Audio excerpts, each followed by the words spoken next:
لازم کیا ہے، اور اگر کوئی بندہ اس قسم کو پورا نہیں کرتا تو وہ گناہ گار بھی ہوگا۔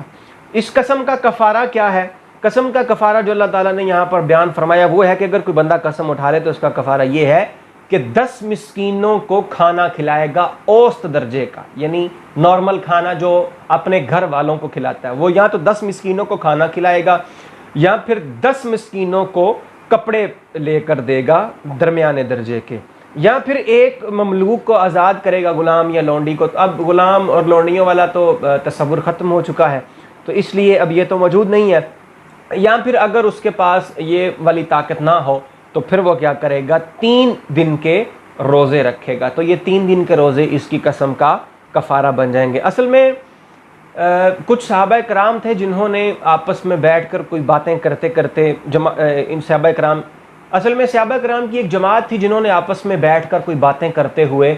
تو آپس میں کسی معاملات کے اوپر قسمیں اٹھا لیں، کچھ چیزوں کو حلال قرار دے دیا اور کچھ چیزوں کو خود سے حرام قرار دے دیا، اور اسی طرح لباس بھی کئی انہوں نے حلال قرار دے کر پہننے شروع کر دیا اور کئیوں سے انہوں نے ممانعت اختیار کر لی۔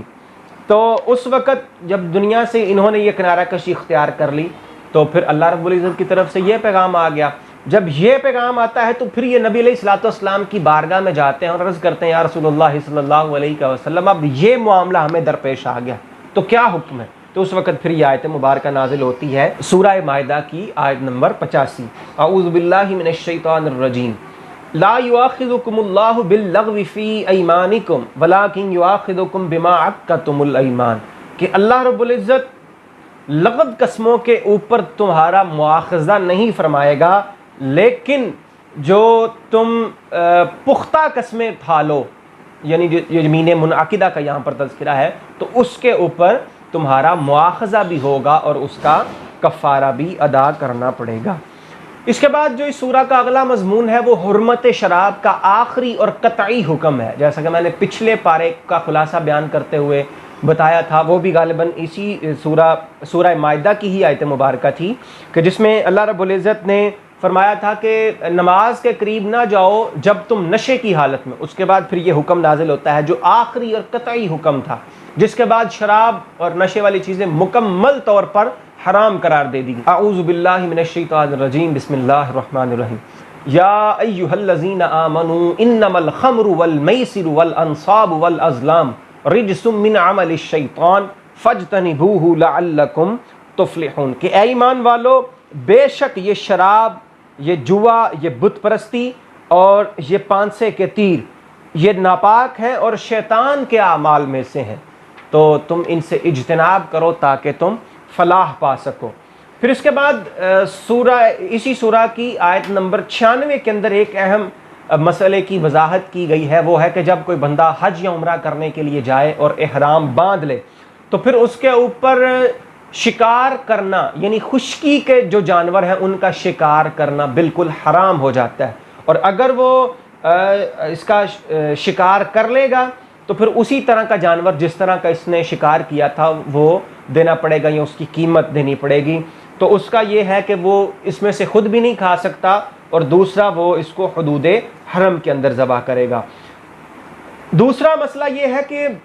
جو تری والے جانور ہیں، جس طرح مچھلیاں ہیں اور اس طرح کے تری والے یعنی پانی کے اندر رہنے والے جانور ہیں، تو ان کا شکار کرنے کی ممانعت نہیں ہے۔ پھر 4 طرح کے جانوروں کا ذکر ہے جن کو مشرکین نے خود ہی حرام قرار دیا ہوا تھا، بحیرہ، سائبہ، وسیلہ اور حام، یہ 4 طرح کے جانور تھے جن کو مشرکین مکہ نے حرام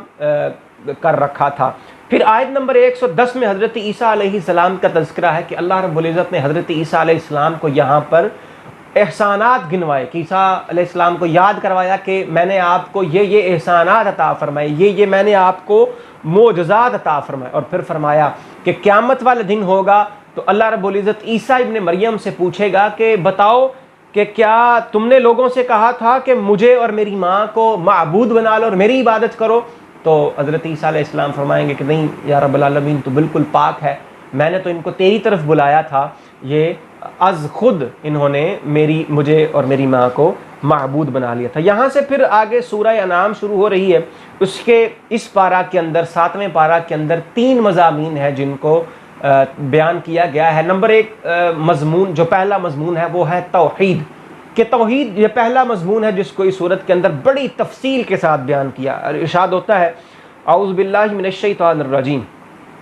الحمدللہ الذی خلق السماوات والارض وجعل الظلمات والنور، کہ تمام تعریفیں اللہ کے لیے ہیں جس نے آسمان اور زمین کو بنایا اور روشنی کو اور ظلمت کو، اندھیروں کو بنایا، یعنی نور کو اور اندھیروں کو بنایا۔ تو پھر اسی طرح آگے اللہ رب العزت کی نعمتوں کا تذکرہ ہے، اور اس کے بعد پھر رسالت کے مضمون کا بیان کیا، جس میں 18 انبیاء کرام کا تذکرہ اللہ رب العزت نے اس پارے کے اندر کیا، جس میں حضرت ابراہیم علیہ السلام، اسحاق علیہ السلام، حضرت یعقوب ہے، حضرت داؤد، سلیمان، حضرت ایوب، حضرت یوسف علیہ السلام، حضرت موسیٰ و ہارون، زکریا، عیسیٰ، یحییٰ، الیاس، اسماعیل، یسع، یونس، لوط علیہم السلام اجمعین۔ یہ تمام انبیاء ہیں جن کا اللہ رب العزت نے اس پارہ کے اندر تذکرہ فرمایا ہے، اور اس کے بعد پھر اللہ رب العزت نے قیامت کا ذکر فرمایا ہے۔ اللہ رب العزت سے دعا ہے کہ اللہ ہماری صحیح کو اپنی بارگاہ میں قبول و منظور فرمائے۔ انشاءاللہ کل ایک نئی ویڈیو کے ساتھ حاضر ہوں گے، تب تک کے لیے اللہ حافظ۔